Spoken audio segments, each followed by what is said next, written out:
Shalom saudara-saudara yang dikasihi Tuhan. Tuhan pernah berfirman bahwa tidak baik manusia itu seorang diri saja. Sebagai orang percaya, kita dipanggil secara pribadi oleh Yesus Kristus untuk kita percaya kepada Dia. Namun, Roh Kudus bekerja dalam hidup kita tidak lagi hidup seorang diri, tetapi kita hidup di dalam tubuh Kristus.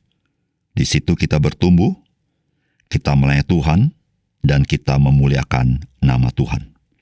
Salam jumpa dalam program Tuhan adalah Gembalaku. Saudara mementingkan diri sendiri mungkin sering saudara lihat dan alami dalam kehidupan saudara. Salah satunya ketika berada di jalan raya.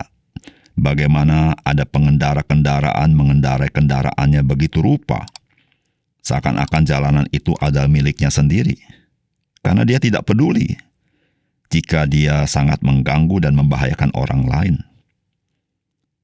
Saudara mementingkan diri sendiri juga terjadi dalam kehidupan keluarga, bukan? Ada saja anggota keluarga yang setiap harinya tidak peduli dan tidak memberikan sumbangsi apa-apa di dalam kehidupan keluarganya.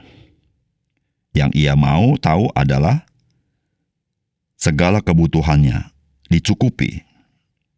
Saudara, apakah hal ini juga terjadi dalam kehidupan bergereja? Tidak dapat disangkal bahwa kehidupan bergereja kita banyak jumpai. Ada orang-orang percaya begitu mementingkan dirinya sendiri. Ia tidak peduli dengan bagaimana pelayanan di dalam gereja. Dan yang ia mau tahu adalah apa yang ia harapkan. Itu yang ia dapatkan. Bagaimana dengan saudara?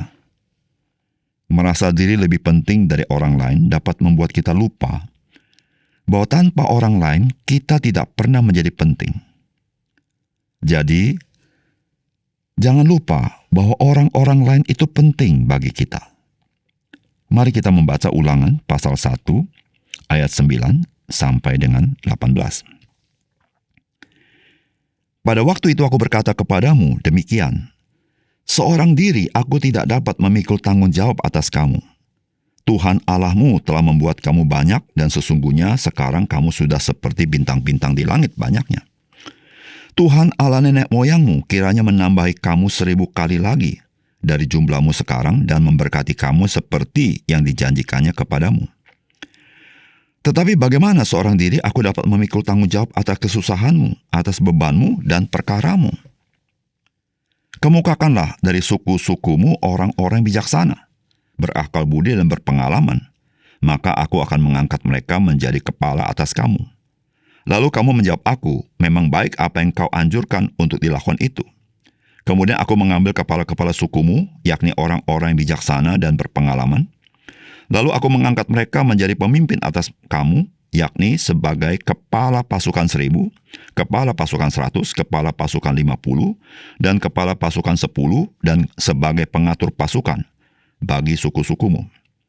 Dan pada waktu itu aku memerintahkan kepada para hakimu demikian, berilah perhatian kepada perkara-perkara di antara saudara-saudaramu dan berilah keputusan yang adil di dalam perkara-perkara antara seseorang dengan saudaranya atau dengan orang asing yang ada padanya.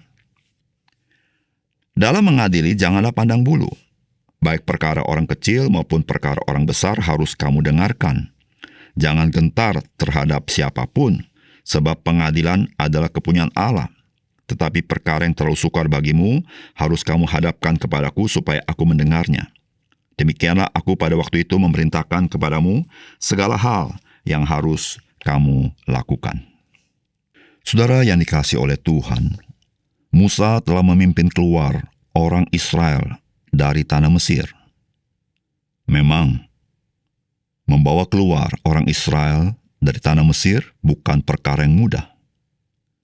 Namun setelah mereka keluar dari tanah Mesir, maka Musa menghadapi hal yang jauh lebih sulit, yaitu pergumulan-pergumulan yang ada di tengah-tengah umat Tuhan. Perkara-perkara yang dihadapkan ke Musa, kebutuhan-kebutuhan yang dihadapkan ke Musa, dan lain sebagainya. Bukan itu saja. Belum lagi Musa menghadapi komplain daripada bangsa Israel untuk hal-hal yang mereka merasa tidak puas. Semua itu harus ditangani langsung oleh Musa. Saudara, apa yang dikisahkan di sini mengungkapkan betapa frustrasinya Musa ketika dia melayani seorang diri.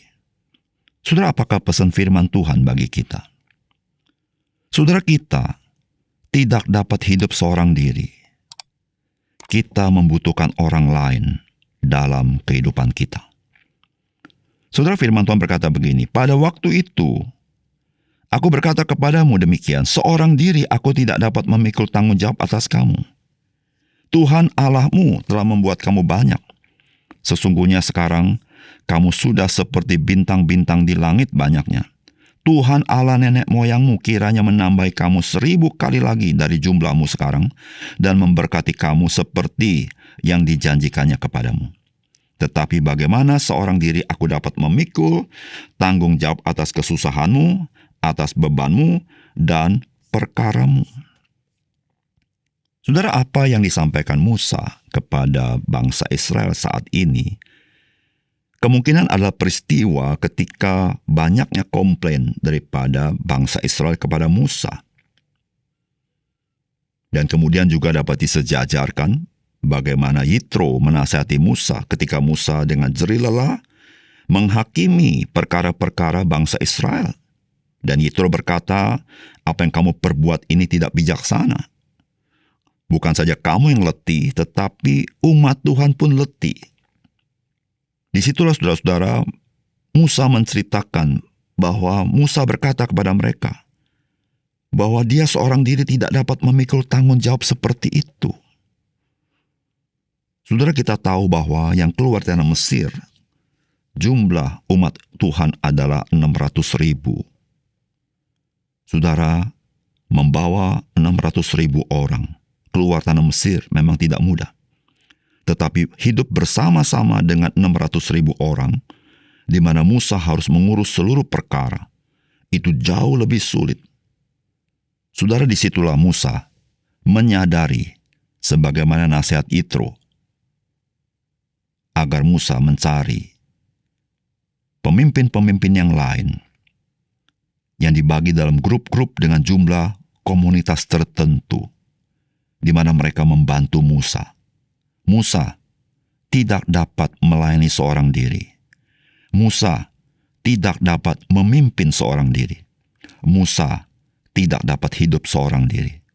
Dia membutuhkan orang-orang lain yang membantu dia, sehingga dia bisa melayani dengan baik. Saudara, demikian juga dengan kita. Saudara, di tengah-tengah dunia hari ini yang sifatnya individualistik, ada kalanya membuat kita lupa bahwa kita tidak pernah dapat hidup seorang diri.